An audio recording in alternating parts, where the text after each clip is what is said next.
President Trump marked the 9/11 anniversary today with stops in Shanksville, Pennsylvania, where Flight 93 slammed into a field as the passengers and crew fought off al-Qaeda hijackers. Vice President Michael Pence was with his wife at Ground Zero, as were the Bidens. The Bidens were also in Shanksville. This as Secretary of State Mike Pompeo traveled to Qatar for the beginning of long-stalled peace negotiations between the Taliban and Kabul to end the nearly two-decade-old Afghanistan war. This news breaking today, the president possibly brokering a peace deal now between Israel and Bahrain after the peace deal with Israel and the UAE. Let's welcome to the show White House Press Secretary Kayleigh McEnany. It's great to have you on, Kayleigh. First, the news on Bahrain. Can you give us an update? Yeah, this is a very big update on Bahrain.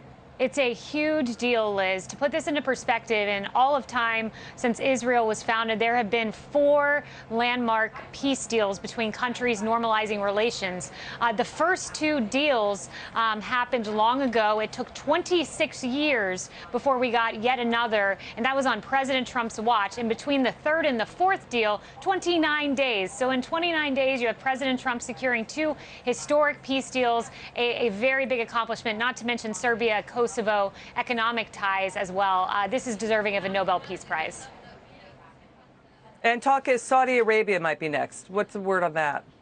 Yeah, no updates there, but we're certainly hopeful as we look forward. As the president mentioned, several countries are stepping up and are interested in normalizing relations. So we'll see where that goes next. Kayleigh, your thoughts, 9/11, your thoughts on September 12th, when Americans were all united as one, under one flag, one Constitution, one Bill of Rights. We remember people were running out to buy American flags. They felt like they were Americans first, not Democrats or Republicans. We had first responders then, first responders still with us now, working on COVID and more. You know, ordinary people, regular Americans not expecting to end their day as heroes, they're still with us. Your reaction to that? Hey, Liz, having a few audio issues there, but I think you finished what you were saying. Yeah, you know, when you look at what happened in the aftermath of 9/11, it was remarkable. The country came together. We had a big tragedy, one of the darkest moments in American history. I mean, we came together, and that's the kind of unity the president called for today. He gave a beautiful speech and talked about a Marine who went to the rubble, who was told to evacuate the scene, but dug until he was able to rescue 2 law enforcement officers, and he didn't even tell his 5 children that story, and it took many years before we learned about his heroism. That's the American way, and President Trump outlined that today. And the president also awarded, a major honor to the Major Sergeant General Thomas Paine. Thomas Paine, he rescued around 75 hostages from almost getting killed by ISIS. Can you talk about that? Yeah, Liz, sorry, I missed the first part. We're having some audio issues there. What was the first part? Okay, so what happened is Army Sergeant Major Thomas Patrick Paine, he got awarded the Medal of Honor today. Can you talk about that? The Medal of Honor, yes. It was incredible to watch. I was at that ceremony, got to see his little son and his beautiful wife. And this Army Sergeant, what he did was remarkable. Thomas Paine, 75 hostages he rescued. It was a burning building, and he went back multiple times, again, told to evacuate, but didn't until every hostage was out. And his team managed to rescue those 75 hostages, kill 20 ISIS enemies, and he was so deserving of that Medal of Honor. It was beautiful to watch with a 6-year-old son. Kayleigh, we're going to show a video, look at these first responders, a group of Brooklyn FDNY firefighters. They are first responders. They chased down a guy who sucker punched an elderly woman. You're going to see, the viewers are going to see this video. My family's going to kill me. The irony is my brother-in-law knows them. My brother-in-law is a fireman. The firehouse these guys ran out of are in his division in Brooklyn.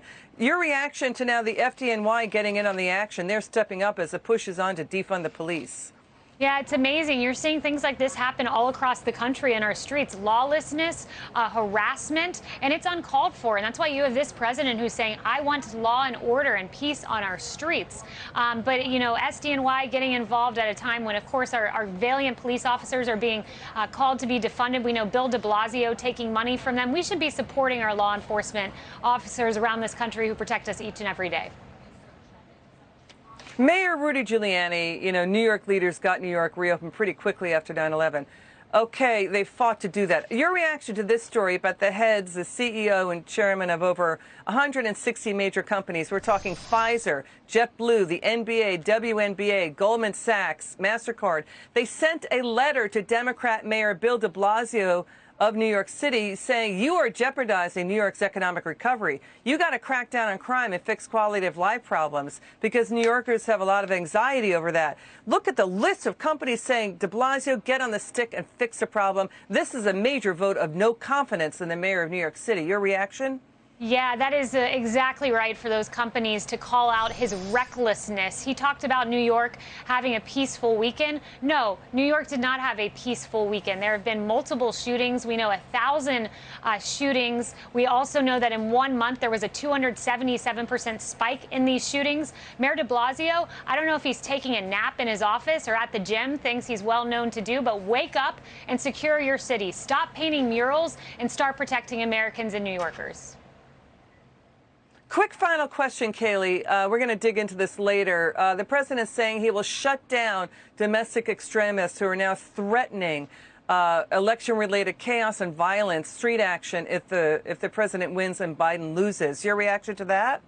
Yeah, he will suppress lawlessness wherever he sees it. And of course, he wants to be invited by these governors, but he won't allow for riots to burn down businesses. He won't allow for individuals to get killed in our streets, like Jay Danielson, who was killed in Portland. And the mayor there is not even, the DA, I should say, is not even charging individuals who are committing crimes. He will not allow loss of life on his watch and destruction of businesses. Kayleigh McEnany, come back soon. Great to have you back on. Thank you, Liz. Good to join you.